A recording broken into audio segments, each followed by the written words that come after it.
Bom, falando sobre outros desenvolvimentos, tá? A gente falou bastante sobre piso de concreto reforçado com fibra de vidro. Agora vamos falar um pouquinho sobre contrapiso, tá? Então, por exemplo, tenho um piso e sobre esse piso vou utilizar um contrapiso. Agora a gente não está falando mais de concreto, a gente está falando sobre argamassa, tá? Esse é um desenvolvimento que a gente está fazendo recentemente no escritório. É uma inovação também. A gente está falando aí sobre argamassa fluida, que é uma argamassa autoadensada para contrapiso, tá? É um desenvolvimento feito com a Nivelle, que é uma executora desse tipo de contrapiso, com a Supermix, que está fornecendo o material, a GPID, que está participando desse desenvolvimento, ProLab, do professor Renan lá, que faz toda a parte de ensaios também, e a Química Edile, que fornece aquele material que eu tinha falado, que é o compensador de retração, que é um óxido de cálcio supercalcinado, justamente para evitar manifestações patológicas que no passado ocorriam muito com esse tipo de material, que é uma argamassa bem fluida, e justamente quando eu tenho ela não aderida sobre o meu substrato, por exemplo, sobre uma laje, eu tenho ali um elemento que não promove essa aderência, por exemplo, uma manta acústica. A gente tem diversos tipos de manta acústica no mercado, posso utilizar uma manta acústica de borracha, uma manta acústica de PE, uma manta acústica de polipropileno, que vão atender a acústica, mas com isso meu contrapiso ele é flutuante, eu não tenho aderência sobre o meu substrato. E se eu não tiver uma espessura adequada e uma dosagem muito bem definida para essa argamassa, quando essa argamassa no seu processo ali de cura, ela pode sofrer uma retração e gerar algumas fissuras. Aqui no estado, na cidade de São Paulo, mais especificadamente, isso gera algum atrito com o cliente final, porque a gente entrega a unidade sem um revestimento final, ou seja, por exemplo, sem um piso ali, um acabamento, uma placa cerâmica, um porcelanato, a gente entrega ali no osso, que a gente fala, né? A gente entrega só no contrapiso. E se tiver alguma fissura, o proprietário acaba reclamando. Então, para acabar com esse tipo de manifestação patológica, a gente está fazendo um estudo agora no escritório para utilizar um aditivo compensador de retração dentro dessa argamassa autodensável. Tá? Então, sempre quando a gente fala sobre desenvolvimento, inovação, a gente tem que caracterizar muito bem o nosso material antes de levar para a obra, para um protótipo, um piloto, que seja. Tá? Então, a gente vai para o laboratório, faz diversos tipos de moldagem. Então, a gente testa diferentes composições, molda placas. Aqui, por exemplo, a gente está vendo uma placa padrão para ensaio de resistência, aderência e atração, ensaio de resistência superficial. A gente está vendo corpos de provas prismáticos para determinação do modo de elasticidade, resistência à tração na flexão, resistência à compressão.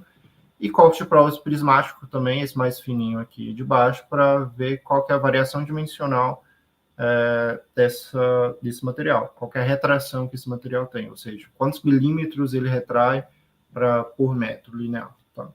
E esse tem um monte de parceiro também, tem a Supermix envolvida, São tem a vários Nivelle, um parceiros monte de gente. participando desse desenvolvimento. Então, tem a Nivelle aí, que é quem executa esse tipo de contrapiso, tá? A gente tem a Supermix, que quem produz a argamassa, a GPID, que está aí coordenando todo esse desenvolvimento, a gente está aí à frente desse desenvolvimento, a ProLab do laboratório, e a Química Edile, que está fornecendo esse aditivo compensador de retração aí. A gente está testando diferentes tipos, inclusive, de compensador de retração. Bom, aqui tem alguns resultados de ensaio. Então, a gente fez diversos traços, a gente tentou reduzir o consumo de cimento justamente para evitar essa retração que é oriunda da hidratação da pasta de cimento. E com a redução do consumo de cimento, a gente também fez um aumento do consumo do aditivo compensador de retração. Então, reduz o consumo de cimento e coloco ali para compensar, ainda aumento com o meu aditivo compensador de retração. Então, por exemplo, aqui a gente está colocando 12 e 15 quilos de aditivo para 1 metro cúbico de concreto. Então, é uma dosagem baixa aí.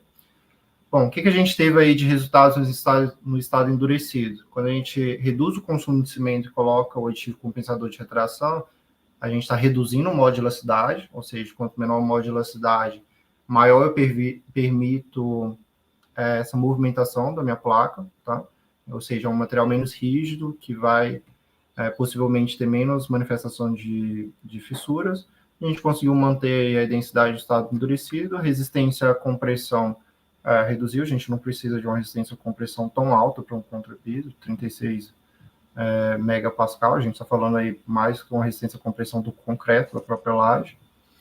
A gente conseguiu aí um aumento da resistência à tração, isso é muito bom para a gente no contrapiso, porque é um material frágil, é um material cimentício, então aumenta a resistência à tração. E a gente conseguiu uma alta resistência e aderência ao substrato também, tá? Pensando aí se for utilizar, por exemplo, esse contrapiso aderido sobre a laje, tá? É um estudo que está em desenvolvimento ainda, está em processo agora de protótipo, levar isso para a obra, fazer um piloto e depois aderir isso ao mercado. Interessante, né? Tá usando muito, né? E você viu a Jéssica falando da questão de mão de obra, né? Esse contrapiso você teve ontem, eu vi que você publicou lá na Adolfo Lindenberg. A gente 10 vezes mais, né? A Sim, produtividade é enorme. Né? A gente tem vários desenvolvimentos paralelos, né? Então, hoje é uma demanda do mercado a falta de mão de obra, tá? Então, a gente tem falta de mão de obra qualificada, não qualificada para treinar também. Tá cada vez mais difícil conseguir pessoas para trabalhar dentro do canteiro de obra. Então, sempre que a gente conseguir industrializar um processo, retirar etapas da obra, isso é um ganho significativo para a obra, tá?